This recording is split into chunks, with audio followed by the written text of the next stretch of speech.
Salut, c'est Romaric. Dans cette vidéo, je vais aborder le sujet de la pensée émotive. Mais avant de parler de ça, je voudrais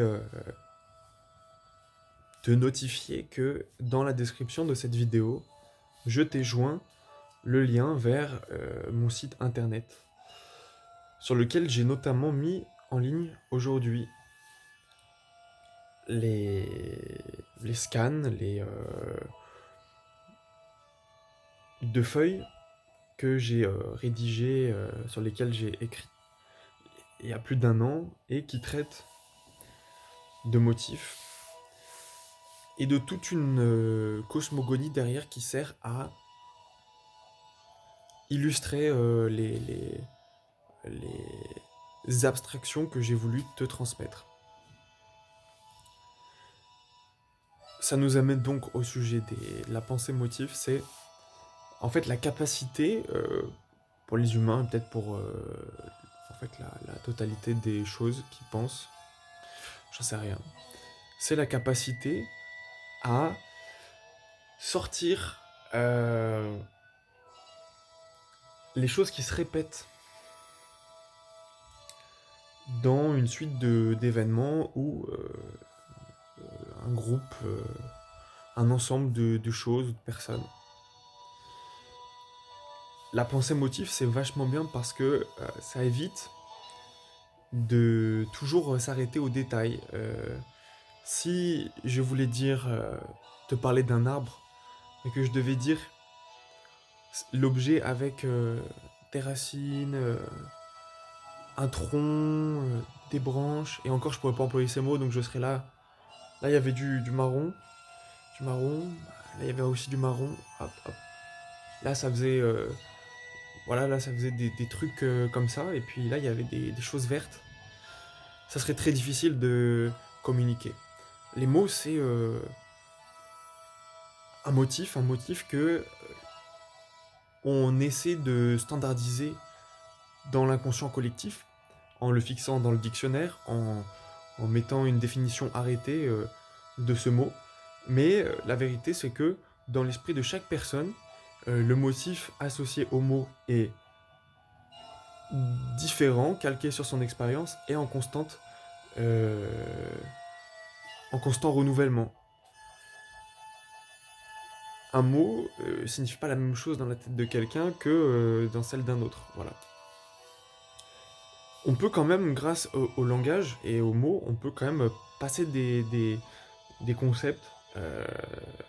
On essaie aussi de les rendre les plus objectifs du coup possible, pour qu'ils aient au moins la même signification de base pour chaque personne, que quand elles en discutent, ça soit assez clair et assez compréhensible. Euh, donc la pensée motive, c'est bien pour transmettre des idées sur des ensembles ou des trucs séquentiels. Le gros problème que je vois, les deux gros problèmes que je vois, c'est euh, employer un motif qui soit faux. Ça, c'est un motif faux, c'est un motif qui se répète pas sur l'ensemble sur lequel tu lui cherches à l'appliquer. Euh, Par exemple, tous les arbres, euh, tous les arbres sont gris parce que en fait tu vis. Euh, non, j'ai mieux. Tous les arbres ont des épines. Non, c'est pas vraiment mieux, mais euh, c'est vrai que quand tu es dans euh, la toundra, mais un arbre, c'est pas toujours avec des épines.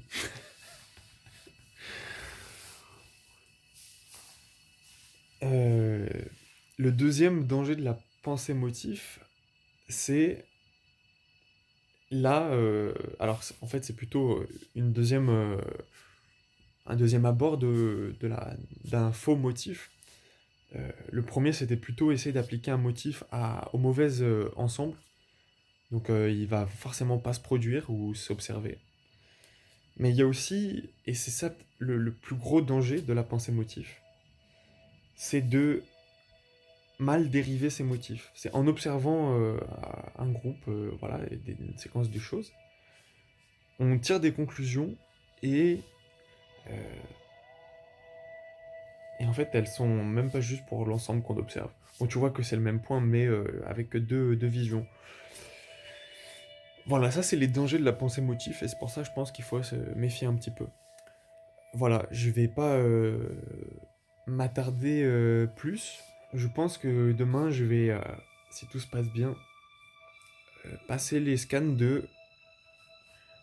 Je sais pas si c'est après, je pense que c'est après. Du manuscrit suivant. Euh, Suivant celui que je t'ai mis en lien. Euh, voilà, c'est écrit comme c'est écrit. Et pour l'instant, j'ai pas fait de transcription. Je pense que c'est ça aussi que j'essaierai de faire petit à petit dans la semaine. Parce que mon but, c'est quand même de le partager et donc de le rendre accessible et pas hermétique. Parce que je pense que le contenu l'est déjà assez, dans la mesure où euh, c'est beaucoup de motifs d'abstraction pour, pour la vie. Voilà, en fait, je cherchais pourquoi, mais en fait, c'est plutôt à quoi servent ces motifs que j'essaie d'échanger avec toi. C'est la vie. Alors, bonne soirée, bonne semaine.